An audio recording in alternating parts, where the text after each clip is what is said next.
A YouTuber started posting videos on the internet for attention. Years later, one of the businesses connected to that attention reportedly generated over $1 billion in sales. Not a tech startup, not a movie studio, a sports drink. And the strange part is, the drink might not even be the most valuable thing that came out of that audience. Because what Logan Paul and his business partners built isn't just a brand, it's a system. A system where views turn into trust, trust turns into products, and products turn into companies. And once that system starts working, every new piece of attention becomes fuel for the next business. Logan Paul didn't just get famous. He built a machine that turns attention into businesses. Today, I'm going to show you the system behind that machine. We'll break down how Logan Paul turned internet attention into multiple revenue streams, from YouTube content to brand deals to merchandise to live events and eventually into ownership in a billion-dollar consumer brand. But more importantly, we're going to look at the structure behind it, because what looks like a celebrity success story is actually a financial model that more and more people are using in the modern economy. Attention first, then products, then ownership. By the end of this video, you'll understand how attention can turn into brand deals, products, equity, and long-term wealth, and why controlling distribution has quietly become one of the most powerful financial advantages in today's economy. My name is John, and I spend way too much time thinking about how money systems actually work. If you're someone who's trying to understand how people actually build wealth in the modern economy, not just earn a paycheck, make sure to hit the subscribe button and give this video a thumbs up if this helps you out. Now, to understand how Logan Paul built this kind of machine, we need to start with one concept that explains almost everything: attention. Here's what most people don't realize. For most of modern history, wealth was built using two main ingredients: labor and capital. You worked for income, and if you were lucky, you invested some of that income into assets like businesses, real estate, or stocks. Over time, those assets produced more income. That was the traditional path. But the internet quietly introduced a third asset that didn't really exist before: attention. Because if millions of people voluntarily choose to watch you, listen to you, or follow you online, that audience becomes something very powerful: distribution. And distribution has always been valuable. Television networks had it, newspapers had it, radio stations had it. But now, individuals can build it themselves. The influencer marketing industry alone is estimated to be worth over $21 billion globally, according to multiple marketing reports. Brands now spend billions each year paying creators simply to access the audiences they've built, and YouTube itself pays out billions annually to creators through advertising revenue. But here's the key insight: an audience isn't just a group of viewers. It's essentially a media channel that you control. Instead of renting space on someone else's platform, creators with large audiences become the platform. And this is where the concept of attention arbitrage comes in. If you can consistently capture attention and then direct that attention toward products, partnerships, or businesses, you've essentially built a financial engine powered by an audience. And this is where people get this wrong. A lot of people assume that when someone goes viral on the internet, that's when the money starts pouring in. But viral fame by itself doesn't actually create much wealth. It just creates attention. And attention is only valuable if you know how to convert it into something else. Logan Paul's early career is a good example of this. He first gained massive visibility during the Vine era, where short-form videos could spread extremely quickly. When Vine shut down, many creators lost their audience overnight. But Logan Paul made a strategic transition to YouTube, where the platform rewards consistent content and longer engagement. And that's where the real engine started. Because platforms like YouTube run on algorithms designed to push content that keeps viewers watching. The more people click, watch, and share your videos, the more the platform distributes your content, which means attention compounds. Now yes, YouTube does pay creators through advertising revenue. If a channel gets 1 million views on a video, the creator might earn somewhere between $4,000 and $10,000, depending on CPM rates and audience demographics. But here's the key point. For large creators, ad revenue is not the real money. Ad revenue is simply proof that the audience exists. It's a signal that millions of people are paying attention. And once that signal is clear, something much bigger becomes possible. Because if you control the attention, you can decide what gets placed in front of it. This is where it gets really interesting. Once a creator proves they can consistently attract attention, companies start showing up because brands are constantly searching for one thing: access to audiences. Traditionally, businesses paid for that access through television ads, billboards, radio spots, or online banner ads. But those channels are becoming less effective and more expensive. So instead, brands now go directly to creators. If a YouTuber has millions of viewers who regularly watch their content, that audience becomes extremely valuable. And companies will often pay creators to briefly feature a product, mention a service, or integrate a brand into a video. These are called brand deals. Depending on the size of the creator and the engagement of their audience, a single integration can range anywhere from $50,000 to $500,000 or more. And the reason brands are willing to pay that much comes down to psychology. People tend to trust individuals more than they trust advertisements. When a creator talks about a product inside a piece of content the audience already enjoys, it doesn't feel like a traditional commercial. It feels more like a recommendation. And that changes how people respond. In effect, the creator becomes something very powerful. They become their own advertising network. Instead of buying ad space on a television channel, companies are now buying access to the attention a single person has built online. Now watch what happens when you apply simple math to an audience. Let's say a creator has 1 million followers across their platforms. Not all of those people are going to buy anything. In fact, most won't. But imagine that just 1% of that audience decides to purchase a product. That's 10,000 customers. Now let's say the creator launches something simple, maybe a piece of merchandise or a product priced at $40. 10,000 customers times $40. That's $400,000 in revenue from a single product launch. And that doesn't require millions of people buying. It only requires a small percentage of the audience taking action. This is the moment the economics of the internet start to make sense. The audience isn't just a group of viewers, it's distribution at scale. In traditional business, you have to fight for shelf space in stores or spend money on advertising to get attention. But if you already have an audience, it's more like owning a store where millions of people walk past the front door every single day, and you get to decide what's in the window. This is the moment creators stop renting attention. Brand deals are powerful, but there's a limitation. When you promote someone else's product, you're essentially renting your audience. You get paid for the promotion, but the long-term value of the product belongs to the company that owns it. Merchandise changes that equation. Because when a creator launches their own products, they're no longer directing attention toward someone else's business. They're directing it toward their own. This is exactly what happened during Logan Paul's Maverick merch era. Instead of relying only on sponsorships, he began selling clothing and branded products directly to his audience. And these weren't just random items. They were tied to the identity of the community that had formed around the content. Creators often release merchandise through limited drops, which creates excitement and urgency. Fans want to participate in the moment, and buying the merch becomes part of supporting the creator. The economics of this can be significant. Instead of earning a flat fee for a brand deal, creators now capture the entire revenue stream from the sale. And this is when the system starts to evolve, because the audience stops being just viewers or subscribers. It becomes a direct sales engine connected to the creator's brand. This is the part nobody talks about. Once a creator has enough attention, that attention can be turned into something much bigger than videos or merchandise. It can become an event. Logan Paul's boxing match with Floyd Mayweather is a good example of this transition. What started as internet fame eventually turned into a global pay-per-view spectacle watched by millions of people. The business model behind these events is powerful. First, there's pay-per-view revenue, where viewers pay directly to watch the fight. Then there are sponsorship deals, brand placements, and promotional partnerships attached to the event itself. In other words, the audience that originally formed around online content becomes the foundation for live entertainment revenue.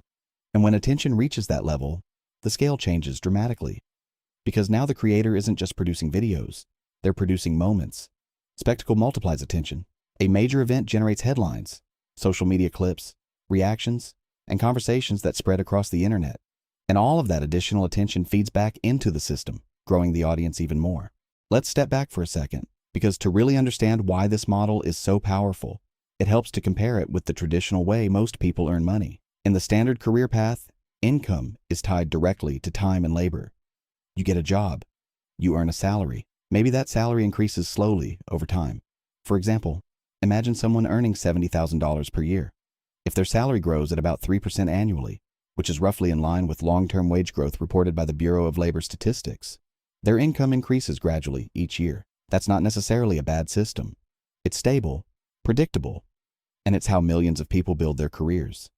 But there's a structural limitation. Your income is still connected to the number of hours you work and the role you hold. The creator model works differently. When someone builds an audience, their income is no longer tied directly to hours worked. It's tied to attention and scale. One video can reach millions of people. One product can be sold to thousands of customers at the same time. And that's where the leverage begins to look very different. Here's the dangerous assumption. A lot of people look at creators and assume their income mostly comes from ads, sponsorships, or merchandise. But the real financial shift happens when attention turns into ownership. And one of the clearest examples of that is Prime Hydration. The brand was launched through a partnership between Logan Paul and fellow creator KSI, working with a beverage company called Congo Brands that handled manufacturing and distribution. On the surface, it might look like a typical influencer promotion, two creators promoting a drink. But structurally, it's something very different, because instead of simply being paid to advertise a product, Logan Paul and KSI reportedly hold equity in the brand itself. That means they don't just earn money when they talk about the product, they benefit when the entire company grows. And the scale of that growth has been massive. Various reports have suggested that Prime Hydration reached over $1 billion in annual retail sales within a relatively short period of time.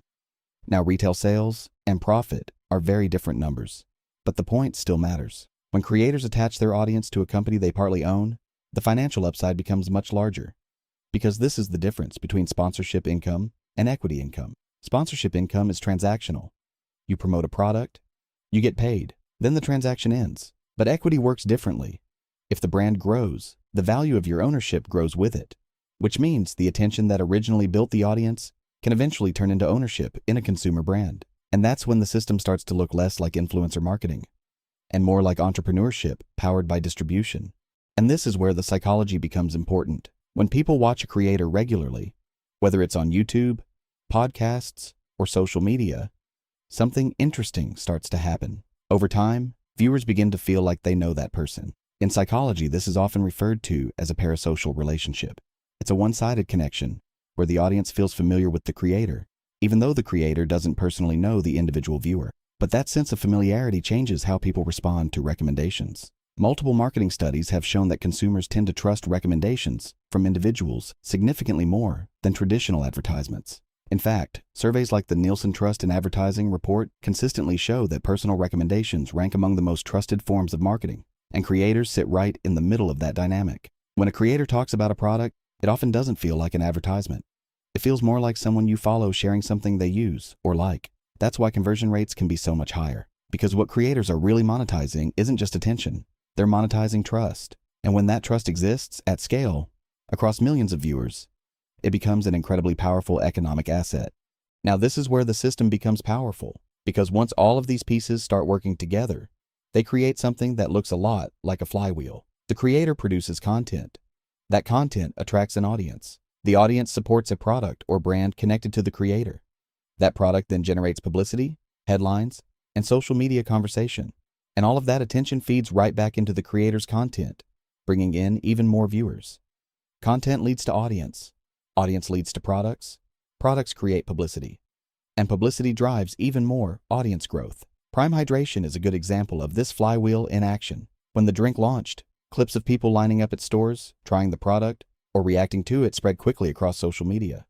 The product itself became content, and that content brought more people into the ecosystem.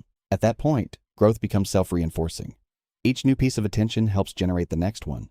Now, you might be thinking, this only works for celebrities, but the underlying mechanism doesn't actually require massive fame.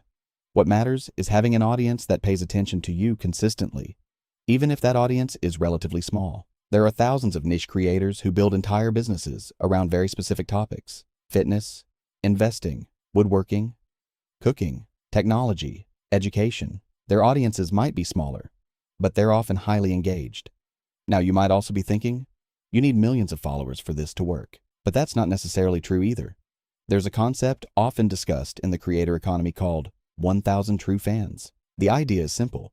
If you have about 1,000 people who genuinely value what you create and are willing to support it through products, memberships, or services, that can already form the foundation of a sustainable business. The scale changes, but the mechanism stays the same. Here's what most people miss about this story. The lesson isn't that everyone should try to become famous, and it's not that every person should try to launch an energy drink brand.